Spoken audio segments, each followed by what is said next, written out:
Bonjour à tous et bienvenue dans Breaking Cash, le podcast de Veracash qui vous explique en 5 minutes l'économie et le monde qui nous entourent.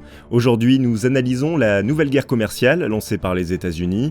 Avec le retour de Donald Trump à la Maison-Blanche, le protectionnisme est plus assumé que jamais. Droits de douane massifs, bras de fer économique et représailles internationales. Quels sont les enjeux et les conséquences de cette offensive ?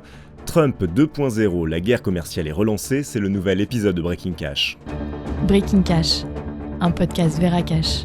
Mathieu de Hossabaros. Dès son retour au pouvoir, Trump met en place une stratégie commerciale offensive, taxant lourdement les importations pour protéger l'industrie américaine. Il justifie ces mesures par deux arguments: protéger les emplois américains, les industries nationales, notamment l'acier, l'automobile et l'électronique, doivent être valorisées. Réduire le déficit commercial. En 2024, ce déficit atteignait 920 milliards de dollars. Trump veut forcer ses partenaires à acheter davantage de produits américains. Ces mesures visent la Chine, mais aussi l'Europe, le Mexique, le Canada, l'Inde et le Japon. Résultat, une escalade de tensions sur tous les continents. La Chine est donc la principale cible. De nouvelles taxes de 10% touchent les semi-conducteurs, l'électronique et les machines-outils.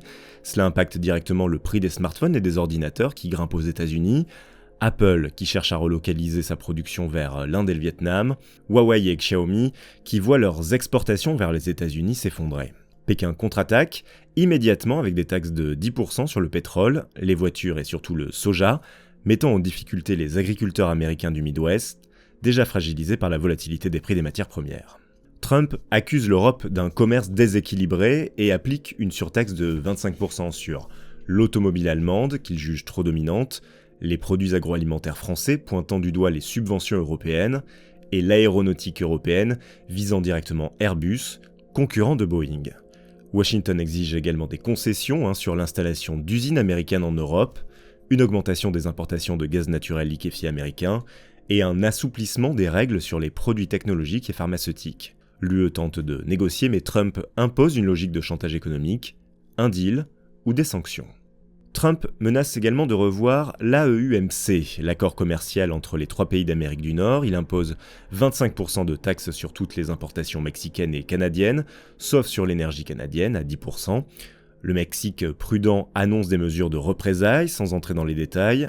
En revanche, le Canada réagit immédiatement en surtaxant de 155 milliards de dollars les produits américains, notamment l'alcool et les équipements industriels. L'Inde subit également des restrictions sur ses exportations technologiques et pharmaceutiques. En réponse, elle taxe le soja américain et les motos Harley-Davidson. Le Japon, quant à lui, pourtant allié historique des États-Unis, voit ses exportations d'automobiles menacées. Toyota et Honda envisagent des alternatives pour contourner ces barrières. Si Trump veut renforcer l'industrie nationale, sa politique a des effets secondaires.